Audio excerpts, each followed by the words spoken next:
Fuck it, I don't have a pen. I do have a list of things I'm gonna bring. Sure. Don't look at it yet. You can't. You know, this is like. You're the host, mate. I'm the host, bro. Do what you're told. All right, welcome to the podcast, bro. Thanks, mate. Thanks for having me. Did you always know that you'd be the first one? I had a good feeling I'd be the first one. When you asked me, I was thinking if there's anyone else that's been on the show, but then there was nothing released on Facebook, so I thought, yeah, I'd definitely be the first one. You're like, why haven't I got a call yet? No, it's nice though. It's nice. Thanks for having me. Yeah, it's cool. You're moving around a lot. Oh, just getting used to the environment. I'm currently in a warehouse with no lights on, so I'm just kind of getting used to the environment, to be honest. It's dark in here, right? It is very dark, but it's nice. You're still wearing vests. I am. Well, I remember a year ago, like this was a new thing for you, wearing vests over the top, and now you've upgraded to vests on t-shirts. Because your first introduction to vests is usually on like a jumper, you know what I mean? It is, but I think my last introduction to vests was last winter. So I think this coming winter, I'm putting the t-shirt on below the vest. But I actually started wearing vests because you were the one that used to wear a lot of vests. I still do, bro. Do you? I was wearing one this morning. I took it off. You know, it was deceivingly hotter than I expected today. You know what I mean? Would you think I was going to be wearing a vest today? So... No, I forgot that you took that up. You know. Well, I'm used to it now. It's good. I really enjoy it, especially coming to winter. It looks good. Have you been working out as well? A little bit. I do mainly the biceps, triceps. I can tell. Right? I don't do any leg work. That's for sure. Fuck. See, I need to relax on my swearing as well. That's another reason for the podcast. Yeah, so doing too much swearing. Yeah, I swear a lot. You're pretty bad as well sometimes. I'm very bad at swearing. Yeah, especially around the office as well. Yeah, you swear. What about Alex? How does he feel about that? Alex doesn't swear at all, but I think I actually read an article the other day that people that swear more are more honest. I read that too, something like that. Yeah, perhaps it is. It's not a bad thing to swear all the time. And I also read more intelligent as well. Yeah, that's definitely the case. Oh yeah, so let's talk about what do I want to talk about? Oh no, the first thing I wanted to talk about, Josh, right? Josh Rosinski. Yeah, how do you say his last name? Rosinski. There's an O in front of it though, right? So it's Joshua O'Hearn Rosinski. Yeah, right. And he will tell you he's got two surnames, O'Hearn Rosinski. Yeah. But really, we all call him just Rosinski. Rosinski. Yeah, but I'd love to know what you want to talk about Josh about. I noticed in the space of 1 week. Yep. He's uploaded a picture of him with a new puppy. Yep. And then him in a third world country with like a little... Yep. You know what I mean? Yep. And yep. Was this purely like a Tinder tactical move? Yeah. So the whole idea behind getting the dog was a Tinder play. So he has the dog now. But he has a dog now. And I think he doesn't realise responsibility attached to having a dog because... This dog already is only a few months old, and it's absolutely huge. It's got the biggest paws possible, and he's really using that to get more girls. I thought so, but 2 days later, I saw him in it looked like Kenya or something, like doing a charity sort of situation. To be fair, he was on a boat cruise, and he spent probably about 3 hours off the boat at a little village, and he thought he'd take a photo with one of the kids. And it made him look like he was doing some kind of charity mission or something. Exactly what I thought. Yeah, but he was on a booze cruise for a week and he spent about 2 hours off the boat. Oh, that's brilliant. So yeah, I think he's recently left a relationship. So I think these tactics he's using to try and get more girls. Has it worked for him?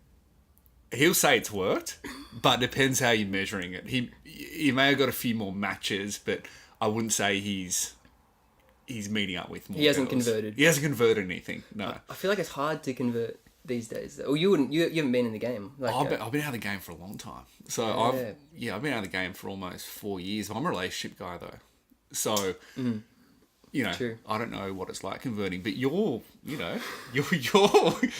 the game. You're in the middle of it. I'm in the game, man. The dating apps is so interesting. I've always like recently, Bumble. Yep. For the girl has to message first. They've released within Bumble Business. So you swipe across, and you're not matching with people to date. You're matching with people to network. It's like a LinkedIn. Okay. Yeah, they've legit. And can you just meet? Is it just networking with? Man. With the opposite sex, or is it... No, both. Both? Okay, so that's awesome. I've seen like VCs on there and stuff. like I'm venture capitalist looking at small projects to fund and stuff, and I'm like, oh, that seems legit, you know. Well, it looks legit, the guy, Yeah. but and then you see like, man, every second person's an entrepreneur working. Yeah. Entrepreneur. I found out last night Entrepreneur. I've been saying that wrong my whole life. How you been saying it? I've been saying an entrepreneur. No, entrepreneur. Yeah, no. Apparently it's French. Entrepreneur. Entrepreneur. Yeah, entrepreneur. Yeah, exactly. Yeah. Well, I'm an found out- entrepreneur, so. Oh god, we'll get to that, mate. We'll get to that. What was I saying? So the Bumble. Oh, for yeah, yeah. business. So yeah. you know, everyone's working with themselves, like a wellness coach or a Yeah. coach, or like you Yeah. know, Life just coach. taking pictures by their dad's pool Yeah. with a laptop. Like, you know. A bit of context: Jack and I, we're very passionate about these people. Or like, we're not passionate about them. How do I explain this? I think we're We hate the word entrepreneur because the majority of people that represent that word are like just flogs. Yeah, exactly. You I know? think there's a lot of work that goes into being an entrepreneur, and Yeah. you can't just call yourself an entrepreneur because you have an idea Or you've done a pyramid scheme. or you've done a pyramid scheme. I think it's definitely a word that we don't associate Man, very I much hate with. it. I know, so I can't believe that it's still got such a... it's a buzzword. Yeah, it's That's a what it buzzword, is. man. Yeah, it is a buzzword. That's so true. You know what else is a buzzword in that space? Emotional intelligence. Oh, Man, like they're all using it Yes. like it's some new discovered thing. Like, you know, it's very important to have emotional intelligence Yeah. within your, like, as a leader and all this shit. Like, but for like a majority of normal people, they've got a good grasp of that, like already. Like, I can Exactly. tell if you're upset with me. Or Exactly. like, Yeah. they're raving on Yeah. how it's just like this new amazing it's a lot. thing. Yeah, they definitely think the emotional intelligence is a huge requirement these days. Yeah. But I feel as though people have a generally good grasp as if someone's happy or sad or upset or angry with them. Yeah. Let's cut out the buzzwords Oh, because we don't need them. Already digress. Bumble. What was I talking about? Yeah, Bumble Business, man. Crazy. And there's also a friends section. So if you don't want to date someone, there's a friends section, Okay. and then there's a business section. You can switch from the profiles. And I quite like the friend idea because they say that you should be friends with someone before you. oh, you mean if, like is that your tactic to get into a relationship? I think it's a good tactic because I think if you're friends with someone first, there's a period there where you're not, you know, you're friends with them and you kind of understand them more of a friend level. Compared to Yeah. when you go into a relationship straight away, there's often a period of there, I reckon 6 months or 12 months where you don't really get to know the person properly. Yeah, right. Yeah, but then there's the risk of just being friend zoned if you're too long in that friend. Well, that's a risk. That's definitely a risk. Yeah. Hey, you got to play the game. Is Josh on Bumble? Josh on everything you can think about. He's Bumble, Tinder. There's a few bits and pieces Hinge. there. Hinge. Yeah, there's a few ones there that he's definitely paying the premium amount to get the most matches. Oh, does he pays for the features? Surely, yeah. There's only Can't- so far can't you can go. confirm, There's but- only so many kilometers you can Yeah. set the radius to. Oh my god, I should get him on. You know. You should get Josh on. Well, like he's actually killing it as well with his business. Yeah, he's doing right? really well. He's Yeah. doing really well. He's got I think, group of 10 guys, and they all work under him in a very successful electrical company. So, he'd be Yeah. a great person to have on board. Okay, so before we go to parallel and what you do and stuff, Sure. I need to know: does he bring the puppy to work jobs? Yep. Every job. Yeah. Well, that's Yeah. good at least. Like the puppy's got a good life. Yeah, it's got a good life now because it's small. But Yeah. as soon as it starts getting bigger, then, you know, he lives in an apartment. So, you know, you can't keep a dog, a big Labrador there all its life. So I think eventually he's going to have to move on to a bigger place and be able to, you know, make sure it's having a decent quality of life because you can't put him in the back of your tray No. for the rest of its life. If I get him on, I'll have a chat with him about that. Maybe Ask get him. someone from RSPCA here and. Yeah, mediate the situation. All right, so I'll give some more context to people listening. Jack and I met working at Nova. You did. I That's did my trial shift with you. Yeah. Do you know that's like over 6 years ago, right? Yeah, that's crazy. 2012. That's such a long time Is that ago. 2012? 2012. Yeah, that's when it was. Yeah, wow, man. I'm fairly sure we did it at a fashion. Yeah, it was some fashion event. I was actually in a bad mood. You were in a bad mood. I can't remember why. Something. Yeah, was I didn't like eating you. away. I didn't actually like you to begin with. I don't like you either. So, and since then, Jack and I have been good mates. Jack has, you know what? Give your spiel.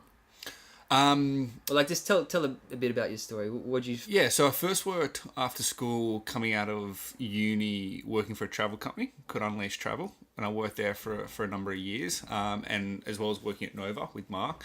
Shortly after that, I decided to start a business called Parallel Parking, which is the thing about the Airbnb of parking, so allowing people to lease driveways, garages, and then match them with I guess people looking for cheaper, more convenient parking. Good tagline there. You've done that a lot of times. Like, I've done that a lot of off the tongue. So I did that for about 2 to 3 years, and then my business partner Alex ended up selling that to another company called Baseup, who's one of the big players in the market, and that was probably about a year ago. Yeah. And since then we've stayed in the parking market, and we're now run a kind of a smart parking company. So we work with kind of leading tenants and major landlords to help them optimize their parking. Right. So more in that technology space. You know what? See, I've been given, when people ask what you do, because I'm talking about you, I give a slightly different story. Yeah. I've just been corrected, but this is what I say. Okay, go ahead. So you can correct me if I've been saying it wrong. But I tell them you did parallel parking, which is a consumer way of filling driveways and uni students. That's fine. But you've moved to the commercial space now. Correct. So basically you're bringing technology. You're essentially competing with Wilson Secure, but actually using appropriate technology in 2018, because their shit is just behind. Mate, and I know that because I use Wilson every week to park at gigs. What do you pay? What do you reckon the average amount? Man, I pay $20 every Sunday to play my gig. Like tonight, I park in the car park, $20. See, that's not too bad on a Sunday. Yeah, it's all... Because you get charged on like a Monday to Friday. I think the one at World Square, it's like... I think it's like $68 for 2 hours or something like that, or $70 for 2 hours. Like, that's absolutely that's rubbish. But $20 for a Sunday... It's at the Rocks. It's not in the heart of the city. But, it's a bit out. But their shit always messes up. Yeah. Like, the gates are not working. I've seen a Corolla, like... I've seen him a couple of times. He can fit, like, on the edge of the driver going out, so he doesn't have to pay. So he just, like, scoots around it. No one's ever there. People are blocking stuff. You know, it's... You get so many people that are... Because the technology is so bad, they're just willing to either, you know... follow the next person out, or you know when you press the button and you need some help, and it takes about like a minute for someone to answer, like just cut all that stuff out. You don't need that. No. Like we're in a world now where technology does everything for you. You don't need the manual labor attached to everything. So not in Australia anyway. Not in Australia anyway. So I've actually used Jack's platform before when I was filming video for you. It was mad. So what happens is, if they've got an allocated amount of spots in a business building in the city, you log in, you open your phone, and there's like a button within the app, and the boom gates open when you push it. Yeah.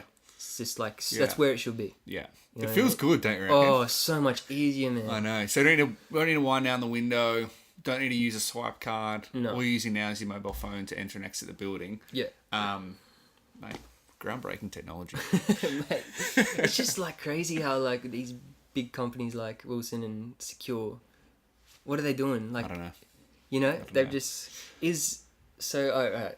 What do I want to ask? Yeah, so is your goal to eventually... So with parallel parking, before you switched to Baseup Technologies, you got acquired. That was probably your goal then, or was it at the time to just making enough revenue? So I think Alex and I always said when we first started parallel parking is that we want to get rid of it in 3 to 5 years. Yeah. Right. So I guess we were at a time where we felt we'd done a lot within the market, and we felt that we achieved some goals. But we soon realised that the commercial space was really where the money was. Yeah. So for us, we couldn't run parallel and Baseup at the same time, so we had to get rid of one of them. Yeah. So we ended up thinking, there's a few competitors in the market, something like Spacer, for example, or Parkhound.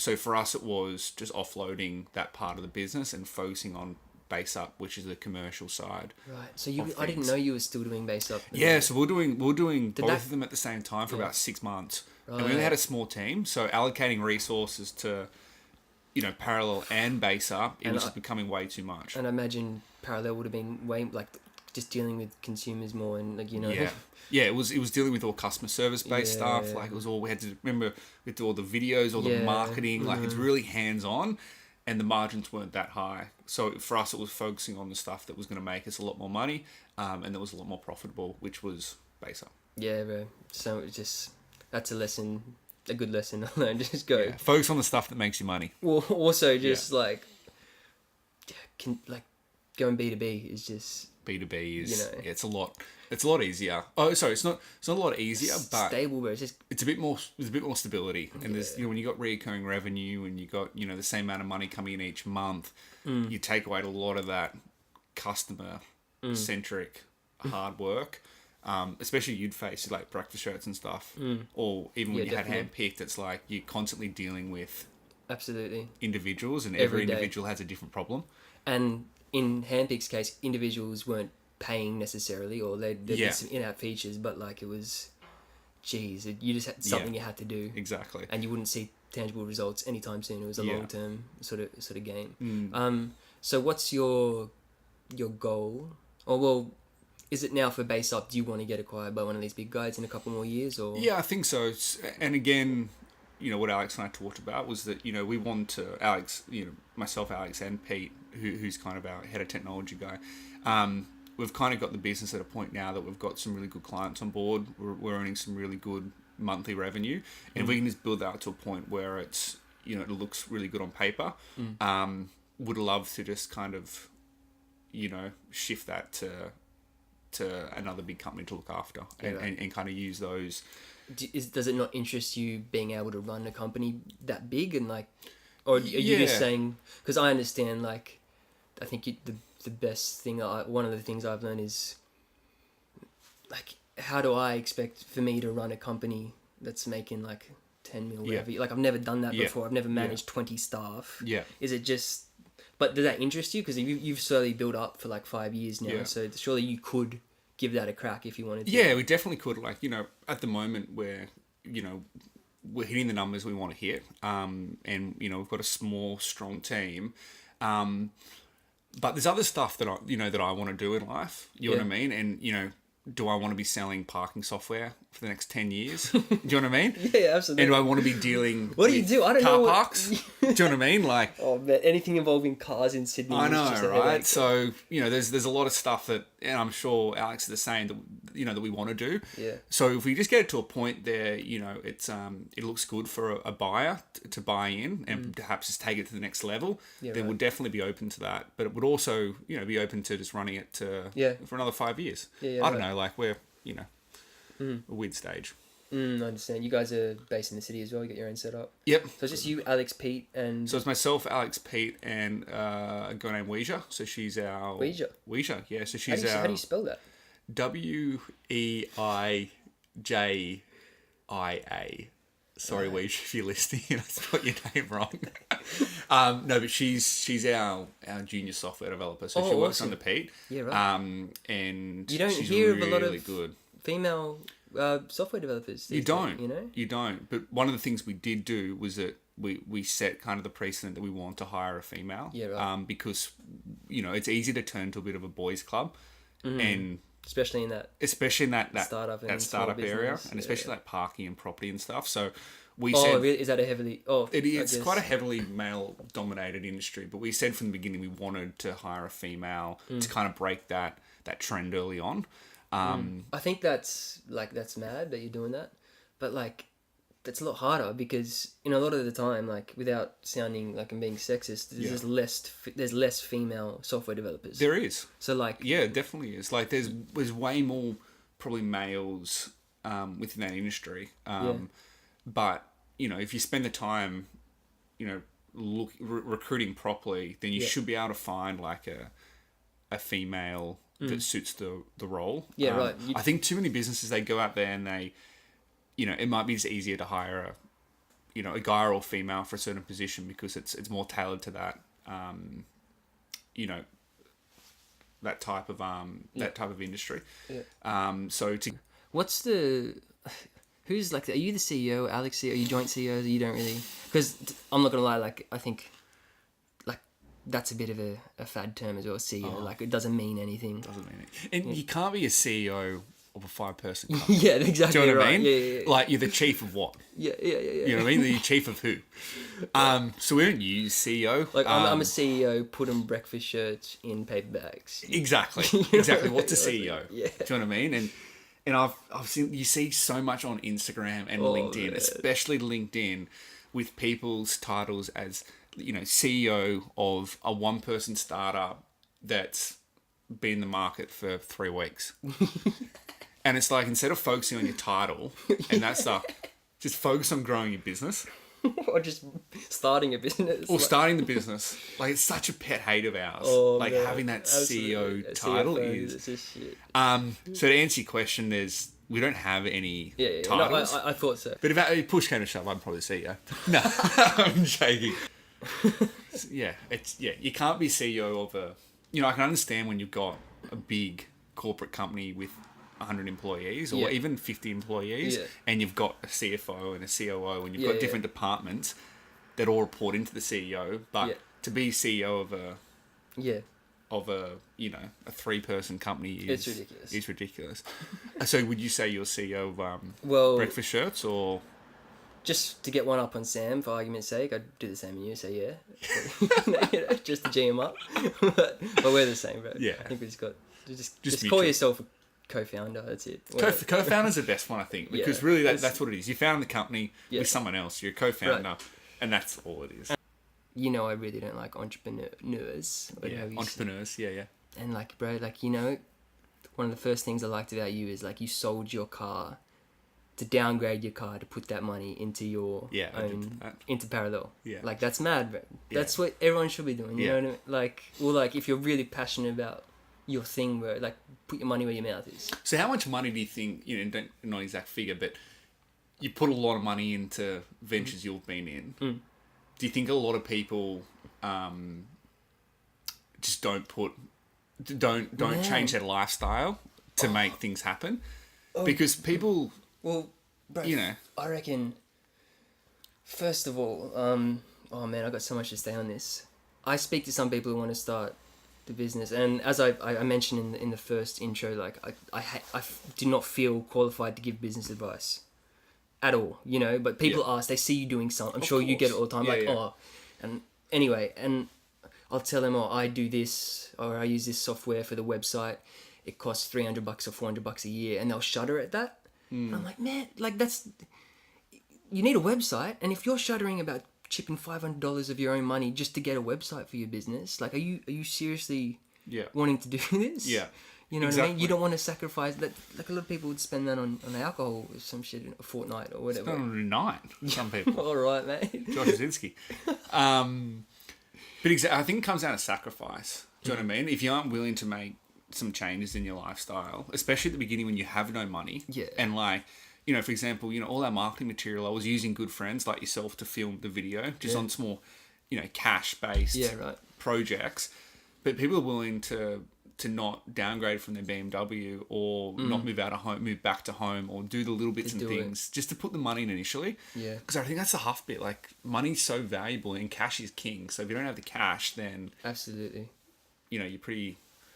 And people screwed. And just people are scared of taking risks. Like, I've found, like, majority of people. Exactly. You know. Yeah. I agree, and that's a different conversation. I know. Sorry, I was just. I digress. You know, I went off topic. You know, this is why I want. This is why I'm podcasting. You know what I mean? Exactly. Thanks for correcting me. That's why I'm bringing it back. Bring it back. So I drove in today with the Ute. Yeah. Right. and and I was shocked to see that because you're wearing a tight t-shirt with a vest. Is it tight? No, it's not excessively tight. You know what I mean? It's like sort of. Maybe you're from Bankstown and you're going to the Ivy on a Saturday night. Tight. Yeah, I'm going on a Sunday. But yeah, good. Junior. Going after this. No, it's not too tight. It looks good, bro. Yeah, thanks. But you know, just seeing you in a Ute was Does Danny G you up about it, for instance? A little bit here and there. Not heaps. You just feel like you own the road. Yeah, you're high. You feel like you got more power on the road. Yeah. And I think that it makes you feel good. Just high, and people like if there's a one-way street, there's a majority chance you're not moving over. No. On the way here, I was coming through the back streets of Camperdown and Glebe, and there's a number of roads there where there's only one person going through that road. Yeah. And when you're in a ute as big as a BX 100, 250? 250 maybe? Yeah. No. BX 250, like they're moving to the side. Absolutely. Every And time. you are going straight through that because I can't fit Yeah, it's on the just side, and the little Toyota Corolla that's coming towards me needs to move out of the way. needs to learn its place. Exactly. Basically. And I've put a few cars in their place on the way here today. Yeah, that was great. And you sold your Corolla again. You're telling me you So I was actually in an accident not too long ago. really? Went at the back of someone. You did? Yeah. Were you on your phone? What were you doing? I wasn't on my phone. A bus came out in front of me on Castle Hill Road. Yeah. And I didn't have enough time to slow down. Yeah, right. And I ended up going up the back of a bus. Gee, I wouldn't have felt it, right? Like, how fast were you going? 60? Oh, Yeah, I was going pretty fast. So I actually completely ruined the first, like the front of my car. And it was going to cost me so much to get yeah, you just fixed. scrapped it. So I just sold it for, a few $1,000s. Wow, were you alright? Like, I didn't even hear about I was this. okay. Didn't get Yeah, I caught. didn't, yeah, I was okay. And it's all sorted now? Like, All sorted now. All insurance is sorted and stuff like that. But jeez, that's scary. it's very scary. Yeah. Yeah. I don't know who would look after the company. CEO, obviously, so. Jeez. Yeah, wow, I didn't know that. Why didn't you didn't call me? Well, to be fair, you know what? I didn't write this down. I was gonna just call you out straight off the bat. You were horrible at replying to messages. But it's not isolated to you. No. I'm very bad at replying in general. It's just, but I'm always one to pick up. I'm always one to call. I'm a big caller. Yeah, but okay, you don't call when I've left you 3 messages you haven't replied. You don't pick up the phone to call me, but you might call me like 2 weeks later and say, "Oh yeah." I am bad at my phone. I'm better on email. Right, you're better on Instagram because I've seen you upload stories and not fucking replying to me. You know what I mean? I'm pretty good on Instagram. Perk_29 if you want to give it a follow. Oh god, losing track again. What were we just talking about? The crash, the cars. So the crash, the car. We're talking about investing money. Oh yeah, okay, that's into the startup. yeah. No, what I wanted to is this real value with putting your own money. Yeah. Because then shit's on the line. You know what I mean? Well, it's exactly, and you got more responsibility. Like, as soon as you start playing with other people's money, it becomes a lot more real, and the risk is a lot bigger. Like, we raise money for parallel parking, and we also raise money for Baseup. But before we raised both of those, You both dropped. we both dropped a lot of money into parallel and Baseup, and we also took really low salaries. Yeah, absolutely. How much? If you don't mind saying, what's a rough figure of how much you each put in? Oh, it would be About 50 grand each. yeah, probably. Yeah. And for the first 18 months of parallel parking, both Alex and I were only on 25,000 a year. Yeah, nothing. So absolutely petty cash, do you know what I mean? Yeah. And that was a few years back, but it teaches you to monitor your money. Yeah, big time.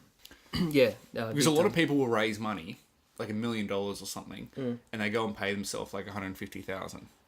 Yeah, it's ridiculous. And it's like you're using over 10% of the money raised to give yourself a good salary when your business probably isn't even making any money yet. No, yeah. It's like, just make the sacrifice early on and put all the money back in the business, and hopefully in 3 to 5 years you got something to show for you it. get something to show for it. You know, and you can still operate a business that you have a business that turns over. That's more valuable. Exactly. And you understand like cash flow for yourself as well. Yeah. Like how tough is it when you're trying to run handpick breakfast shirts and gig and people don't pay you? Yeah, it's the worst, man. What's the worst situation you've been in from not getting paid a finance position? Oh, a couple of weeks ago would be pretty close. Yeah. Okay. I'm not joking. No, I want to hear it. I legit put $8 in my car. And then it was like the light came on, and like occasionally, because we got funds in the breakfast shirts account now, and like the 2 weeks before I was struggling because I was owed like $7.5 grand worth of gigs. It's crazy. And you gotta like remember, like, so by me being so out, by being owed money, I'm paying like 3 or 4 grand a year in credit on credit fees because I'm using my credit card. Yeah. And then the credit card's maxed out. And then that's what happened. I had $8 left on my credit card, so I had to do the nozzle thing at the petrol, make sure it didn't go past 8. Because I'm like, look, end of the day, I could have used the breakfast shirts card, but yeah, but you don't want to. Nah. But I think you did the right thing in terms of, But you know what? Actually, the next week I had to use the breakfast shirt card for a couple of things, like $100 worth. Well, you gotta. But, we don't pay ourselves from that yet, so Yeah. it's nothing really. Yeah. I'm glad I had it because I was hungry, I really wanted a kebab or something. Yeah, or breakfast probably. Yeah, it was Probably breakfast. Do you have a favourite, if you had to have a favourite breakfast, what would it be? Just out of curiosity. Man.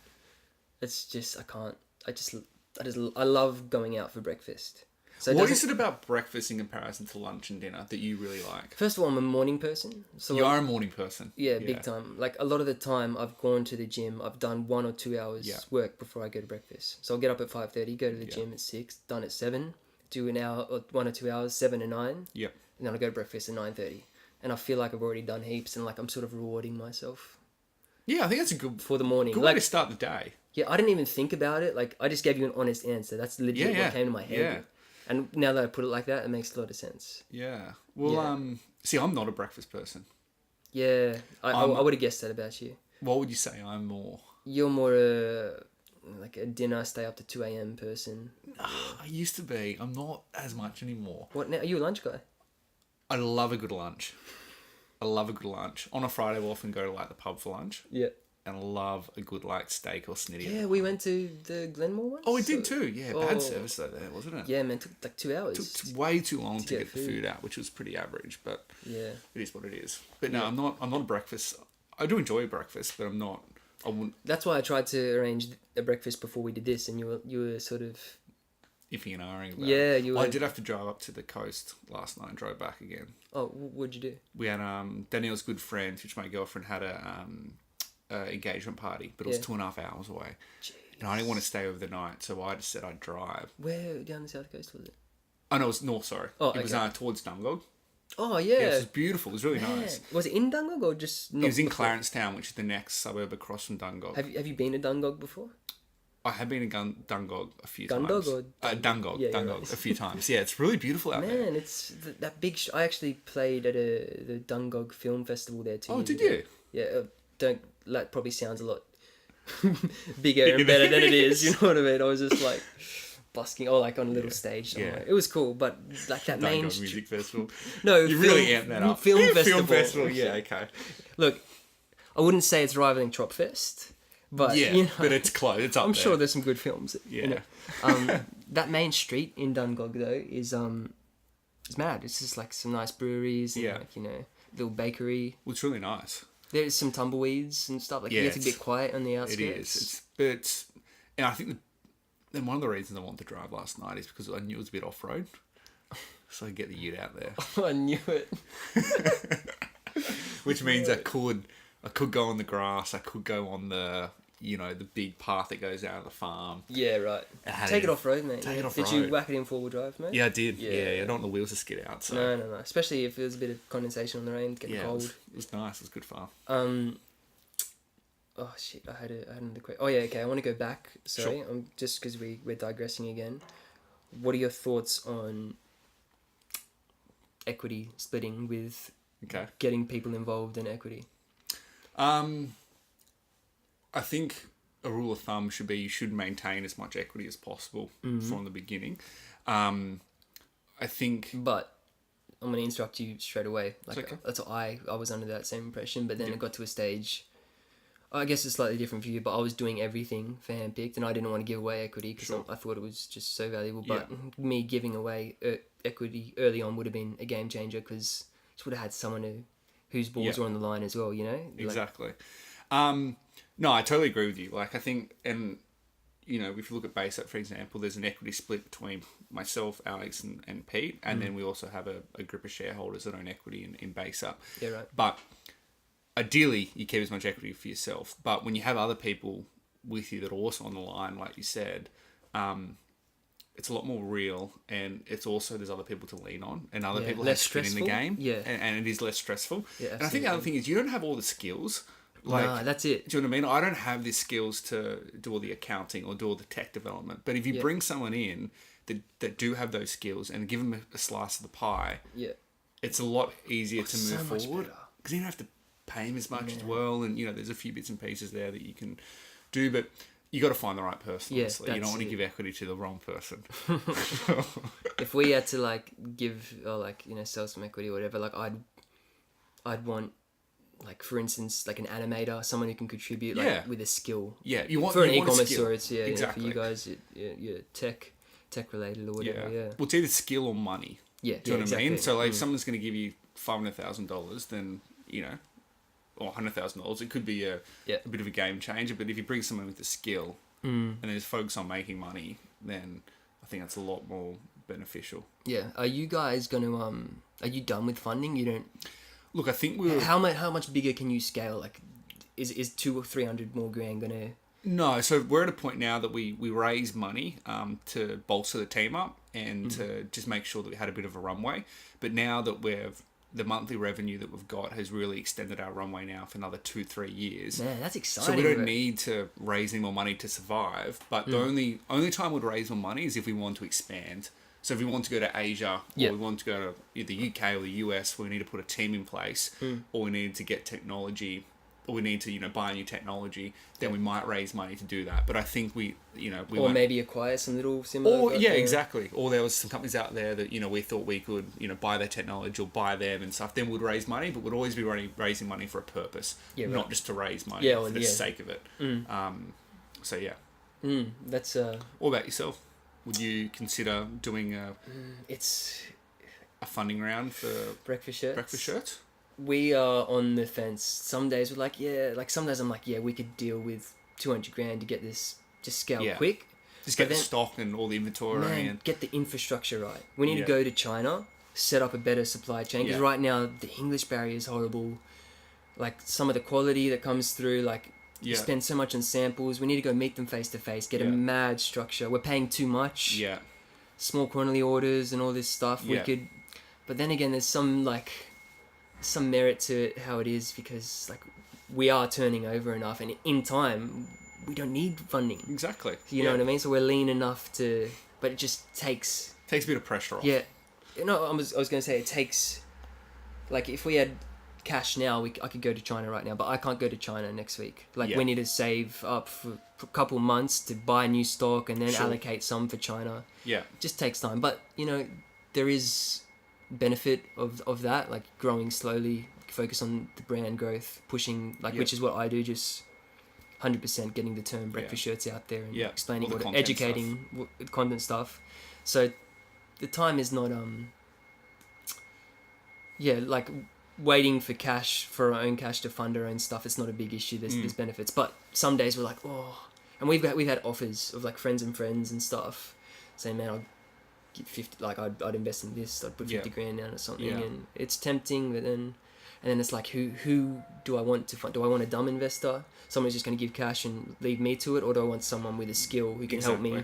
That's so. But right now, I think for the next, I don't know, it could change, but right now, I think the next 6 months, a year, no, I don't think we'll just keep it as it is. We'll just keep funding. We will have to put more of our own in, definitely, because we're trying to get shitload more breakfast shirts over, design wise, and we're working with people in the States now, and just to scale at a reasonable pace, probably have to put a little bit more in, but I don't know. How was that answer for you? No, it was good. I think it makes sense. Do you know what I mean? You're at a point now where you're making money, people are buying the product.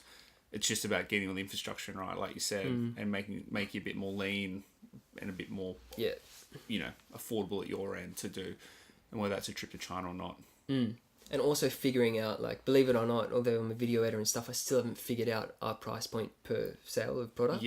Yeah. And relying on Facebook and Instagram ads is just, it's scary. First of all, because it's changing so quick and it's getting saturated by the day, so you're paying more for less every day. You are paying more for less on Facebook. So your marketing. So unless you've got the real big budget to go there and flood the market, then you got to be tactical, Be tactical. But I think you are very tactical, because I think you use a lot more content-based marketing rather than just ads of a breakfast shirt and the price. You use stuff that actually introduces people to breakfast shirts through a fun and creative way. Tell them the story, bro. Tell them the story, and I think that works though. I've had a lot of people come up to me, even someone at a 21st I was at last week, two of the guys come up to me. I think I messaged you throughout the week saying, hey... You probably didn't, but... No, I did. Okay. Remember about the guy that wanted to buy the breakfast shirt? Oh, yeah, you did. Yeah, I did. Yeah. I think you replied.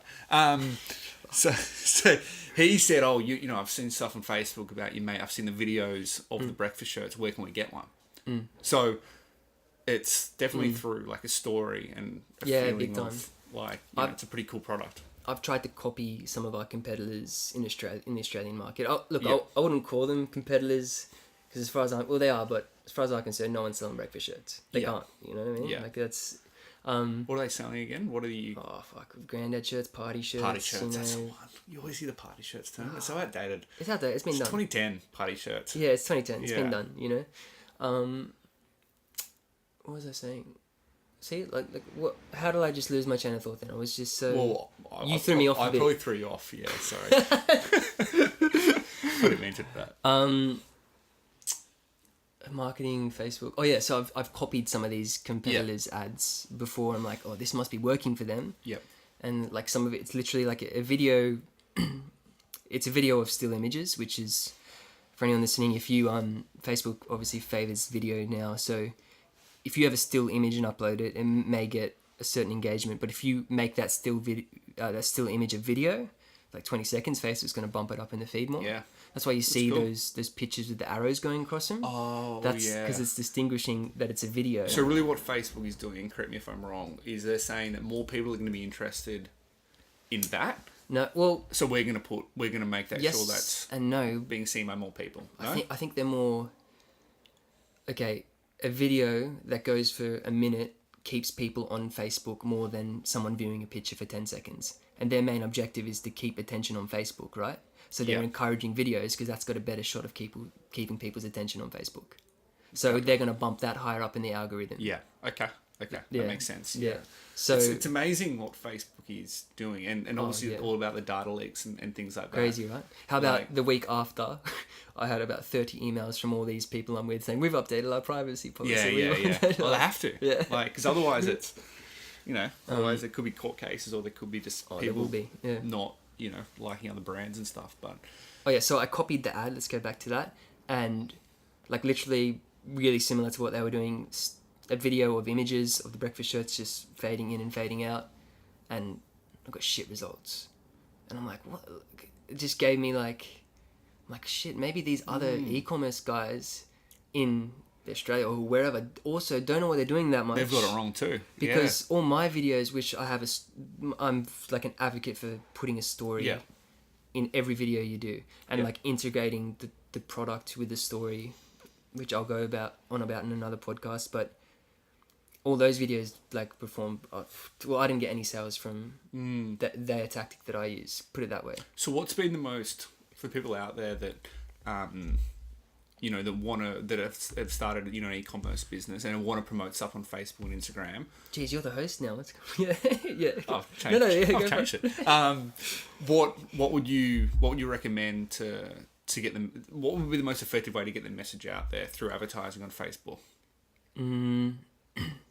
On Facebook specifically. Because that's the first port of call everyone goes to. You need videos, and now I reckon you need high quality videos. Okay. Because I know 2 years ago everyone was saying you just need to publish regular quantity videos, but now, man, Everyone's doing that. Everyone's so the done that quality's for got to be better. 2 years. So now you're competing with average quality with the average video. You need to have the best production possible, the best storyline possible, and it's better to release less videos, but then because you have to put money in them regardless. Yeah. So you may as well make sure it's top notch when you put money in it. You know, I was actually at this is a good segue. Okay. Right, like, and that advice right there, that's purely subjective. That's what I'm doing. That's how I've assessed the market. Like, yeah, but you're in the market, so I'm in the market, I guess. But you know, I just, you know, you're an entrepreneur. So. Oh my god. I was at an Instagram creators event last week. Okay. I went with Kaylee. Oh, Kaylee Smith. Yeah, and Jake was in Hawaii, so I was the plus one. She was going, man, it was literally like the room full of influencer people telling them how to use the new features on Instagram. So that's what the event was for. Yeah, and there was only like 50 people there, bro. Let's turn this back on. Wow. And like I didn't know anyone, but they were all like, you know, famous for Insta famous for makeup and shit, and like they spent probably 35 minutes explaining how to use new features, like you can make rainbow text and like how to make things move on, like all the basic stuff. And then like man, it was so interesting, just that world. How quick it's changing. It's scary. And like they're encouraging all these creators, like, oh, you need to meet up with people who aren't your same audience, but like a different audience, so you can To work, build your following. Yeah, it's like take a picture with them, like just encouraging like a fake friend sort of situation, like, which we always knew that's what Instagram I know. is. But the funniest thing was they were like giving examples of like, they're trying to say that on Instagram, not necessarily the most published video or like the high quality video is the best. Like shooting stuff on your phone doesn't have to be the best quality. Is better for Instagram, which is different to what I just said about Facebook. Saying on Instagram, like more user generated content on your phone. Like filming a selfie with you and you on my phone. But the examples they were giving, like, see here we have a video of Will Smith dancing, and the quality of the video is not that good, but it's still Will got 5 Smith. minutes. It's Will fucking Smith. Of course people are gonna watch it. It's Will Smith. I know. And then the next shit example. No, the next one was Selena Gomez dancing with a little baby fan. Same thing as she did this effect, or I don't know what she did. I'm They like, probably got 10 have million hits or something, but it's Selena Gomez. Exactly. If I take a photo of me They could take dancing with a baby on my phone, Yeah. I'm not probably going to get the same reaction No. and the same amount of engagement as Selena Gomez or Mate, Will Smith. Will Smith could take a picture of a grape and it'll go like 1 million hits. Exactly. You know? Yeah, it'd be actually pretty funny. Man, Yeah. It was It's amazing. So it's amazing what Instagram's doing, Oh, dude. right? Like, But all these influencers, man, even influencers are saturated now. oh, for sure. Well, there's a lot of companies that have come out of just having. Have you heard of Tribe? Yeah. Yeah, which Jules Lund, I think, owns it. Oh, he's the founder. Explain to me, I know what Tribe is. It's connecting influencers. to Yeah, brands. so it's connecting influencers to brands, but Jules Lund, X-Today FM breakfast show host or whatever, he owns a company, but they're killing it at the moment because they've really just tapped that market of looking at people with, say, 20, 50, 100,000 followers and saying that they're, people that, watch your stories or watch your Instagram posts have a strong affiliation with the brands that they deal with. So they've made probably a decent sized business out of Instagram influencers. Oh, absolutely. Like, There's a few of them. It's crazy. Yeah, there's a few now. The Right Fit. Yeah. It's another one connecting them. Yeah. But I seriously think that I'm less inclined to work with influencers these days. Yeah. Have you considered it for breakfast shirts? Yeah, absolutely. And we've spoken with some and reached out, and like they're charging like hundreds of dollars for a post minimum. Yeah. And like there's no guarantee that they're gonna sell. There's no guarantee they have any influence on their followers. Exactly. And it's hard. There is some software and programs you can see to see how active their audience actually is, and stuff. But it's more like just focus on people who really like breakfast shirts and really like our brand. Yeah. I don't want to pay influencer to post.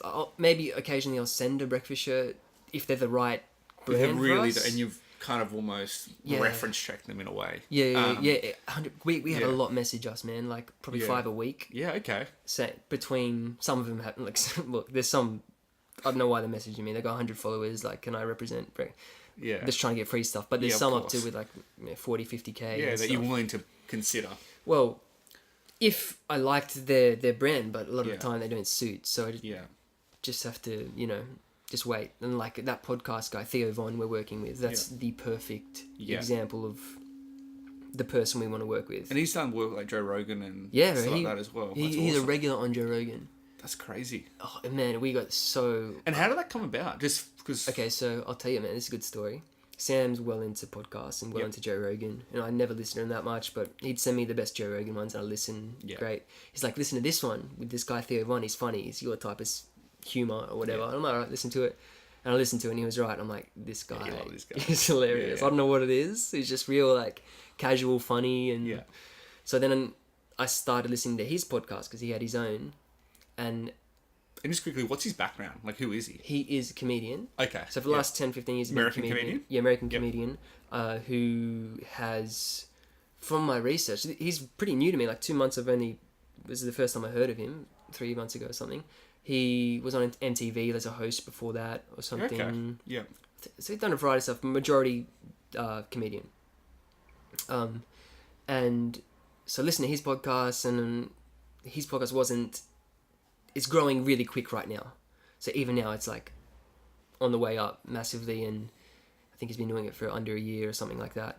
Sent him an email just saying, like, we thought that he probably won't reply, but we sent an email saying, hey man, we really love your podcast. Can we give you some breakfast shirts? Nice. And we want to sponsor a podcast. Yeah. We had no idea how much to expect to pay for a podcast because we don't know how many listeners he had at the time, sure. or like, but let's just find out. You may as well ask the question. Yeah, we'll ask the question. And he said, oh man, these like breakfast shirts are awesome. Here's my address. But he didn't address the sponsorship question I had. So I'm like, oh, whatever. He seems keen. Let's send him something, see what happens. Didn't hear from him for like a month and a half or something. I'm like, oh, it's no big loss, Since it was a long shot to begin with. Yeah, it was a long shot. Yeah. And then we saw on his Instagram, he uploaded the picture in a breakfast shirt. He didn't tag us. It was a video of him in it. And there was heaps of comments asking about it and stuff. I'm like, oh my God, that's mad. Who cares if he didn't tag us? Theo Von's wearing a breakfast shirt. That's so cool. Yeah. And then we got an email from him that night saying, and he addressed us as Slicks. Like Slicks. I uploaded a picture of me wearing a breakfast shirt today. Yeah. And I got 70 DMs asking where I got it. How do you see us working together? Oh, wow. Yeah. So it was just a game changer, just like overnight. That's awesome. And then we spent like a couple of weeks negotiating on how much we're going to pay him or what the deal is, the commission. But like, we're still in talks and we're still adjusting it. And then last week he did the first podcast wearing a breakfast shirt, filmed it and stuff. We got like over $1,000 within a day. And is that... And we're still getting sales from it. And is that from America? Yeah, all America. We are not making we're probably still just losing a little bit. Yeah, we don't care. At The brand, moment. man, it's Yeah. getting exposed to like It's probably over market. 50,000 people. You know what I mean? Like hitting in 50,000 people potentially who had never heard of a breakfast shirt now have heard of a breakfast shirt. You know what I mean? Yeah, so it's just we're still working with him, and we're talking about doing some like a custom design with him and stuff like that. So, but That's he's just a awesome. legend. The point is, he is like super on brand Yeah. for us. Like you don't get any more on brand. So for you, it was about He's finding... a funny guy. He's a comedian. Like, did you listen to his pitch? His breakfast shirts pitch? I haven't listened to it. Bro, No. you gotta listen I saw to it. I saw you upload on Facebook, but I didn't listen to it. Yeah. I'll listen to it after this for sure. Yeah, he's a funny guy. Oh no, I think I did listen to the start of it. He's got a very American. strong Yeah, yeah. American accent. Whereabouts is he from? Dude, I don't know. It's almost like South. I do know, but I or forgot. something. Yeah, it's southern. Yeah. It's southern. I do know Southern. that. If you like put a map of America down here, I would not be able to tell you where one state is. Not Okay. New York, not Washington, Serious? No idea I reckon you can put a map down, and I know how many states. good percentage. I don't even know how many states there are. Like, I don't know how many states there are. Is it 52? I was gonna say 54 or something. Or maybe that's how many weeks are in a year. Anyway. Yeah. But yeah, that's how that happened. So we want to try and replicate that Yep. with people who are super on brand. Like, I don't want to focus on some influencer who just... Well, you say no, they care. Yeah, you don't know if they care, man. Yeah. That's it. You know, you Yeah. summed it up. Right. But it's worth a shot. Like I think it's worth reaching out to people because you never know what you're gonna get back. No, yeah. And it's the same if you want to do PR and stuff. Like you might as well send an email, and you might as well say, "Can you do a story or can you do an editorial?" Because you don't know what they're gonna come back with. Or like meet with them. Or meet with them. Yeah. So like even if it's a conversation, if it goes nowhere, it's just another person in your network. Yeah, 100%. That's all it is. 100%. Yeah, right. Let's get back to that. Was a good chat. It was a good Get chat. back to the list. Yeah. Do you have anything else you want to say? Oh no, you know what we brushed over before? You said, what are your other interests? But I don't even know what your other interests are outside of, commercial space parking and like what... Make it sound real sexy. So what else do you do other than commercial parking? Parking, yeah. Mate, look, to be honest, like... Because you used to be, like, well, from what I gather, creative, you used to play guitar and stuff. And Yeah, I do, and I still play a bit of guitar. I always remember that story that you got angry one day because you couldn't do something, you smashed the guitar. Yeah, that's true. I did smash the guitar on the ground once. Look, I think the last few years, work's really taken up a good percentage of what I've done. I think the next 6 to 12 months, I really kind of set myself some stuff I want to do. Like I want to read more. Like something I don't do is read. Do you read? No. Yeah, so I don't read at all, right? And I never have, but I want to start reading more. And I've started 2 really good books. What are they? One's called The Bar, which is about having a serial killer on the jury. Oh, okay, good. Yeah. Why were you laughing at? No, I was like, oh god, is this going to be some entrepreneur, how to be an entrepreneur book? Like, you know. No, I don't know what read that Serial, stuff. yeah, well, okay. No, so one's called The Bar, Yeah. which is about a serial killer that he committed a crime, but he's actually on the jury. Oh, Or so he's trying to convince the panel. he's trying to convince a panel that wasn't him, or that was whatever. I'm only 3 pages in. Yeah. And the other one, You read the synopsis, you don't know what. I skip that. Get straight to it. And the other one's some like it's actually on Italy because I'm going to Italy soon. So, Really? yeah. Wow. And I want to travel more, so I want to do more travel. Okay. So the 2 things I'm wanting to do is read more and go on more holidays, or just have small weekends away. So me and my girlfriend are going to Italy for 3 weeks. Whose idea was that? Guess. Guess. No, it was Danielle's. Yeah. Right. So that'll be That's cool. fairly Yeah, man. expensive trip. Yeah. Well, what's the dollar like in? We're I don't know stronger, what the dollar but is, but it's so like the in July in the middle of summer in like Positano and all the places on the Italian south coast is so expensive. bro, do you know? I'm pretty sure Dan Young is getting married in Italy in July. Actually, Yeah. Originally, I was asking logistics about me singing over there, and didn't. He was just asking questions, and I'm pretty sure. Yeah. oh wow! It's crazy, right? Imagine a quote for singing over there. If a random approached Yeah. me and asked me for a quote, it'd be probably 20 grand. Of course, yeah, Like, minimum. yeah, Because a lot of people don't understand in music that I'm taking time away from what I actually do in my, like, you know, run breakfast shirts and... exactly. So it's not just... And you're taking out other gigs, right? Yeah, yeah, so, yeah. like, and you can't, yeah. Absolutely. Anyway, It's not like that's you're a the whole only nother... person. That's a whole nother spiel. So really, that's kind of what I'm focusing on outside of work. Just travel and reading, but that's so traveling, right? simple but good. Like, It's good because I want to like just take a step back a little bit. Like I feel like the last 2 years I've been trying to do so much. too, bro. Last 4 years, you've 4 been years been just, trying like, to do. slugging it out, Slugging building... it. Yeah, exactly. So I don't have any huge interests outside of that. So just keep it nice and simple, and that's the key. Yeah, I'm jealous. I wish I could... I can't read, bro. What do you mean you can? No, I don't have the patience. Oh, see, I don't think I have the patience either. But like my business partner reads probably a week, a book, two books a week. He's a high functioning dude. But he's a very high functioning, smart dude. Yeah. And I want to be like that. Bro, So I'm I'm so on the same page. You've got to read. So I've started reading, not a lot, like a few pages a night. Yeah. But I'm hoping, in a few years, I can be doing a book. In a few years, you can finish a book. That's pretty true. Oh god. Yeah, no, I understand. I used to read but fantasy and stuff. Like, Yeah, I Lord of the fantasy. Rings. I read all those. Oh, did you see? That's a big accomplishment. So I've never done a series. Yeah, wow. See, like, Those dragon ones as well, Aragon and...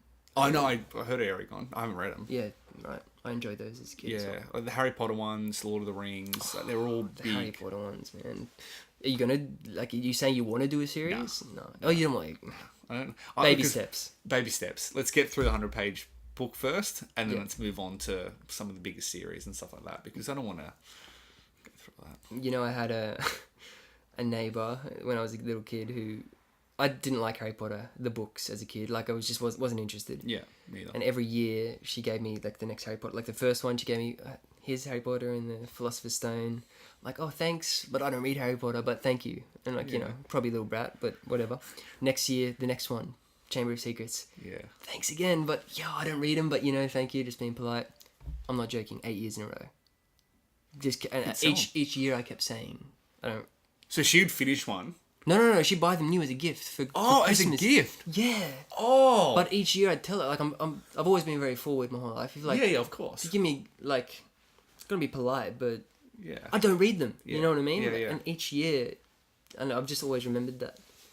Just I think what ruined that was when they released the books and they started releasing the movies, because but I love the movies. no, I love the movies too. But the issue I think is people when the movie comes out, and I'm a sucker for that. I just went, why am I going to read the book? I just watch the movie. Yeah, I can get to. So if they didn't release the movies and there was such a big hype around a bit longer. Harry Potter and a bit longer, I'd probably end up reading the books. You're probably right. So anyway, You would have felt out of touch. I would have felt a little out of touch, but Yeah, the right. movies are really good. Love the movies. All right. I think we should wrap it up. We've been talking for an hour, bro. Shit, doesn't You feel like an believe hour. that? Yeah, I'm so curious to see if anyone lasts this long. First of all, Yeah.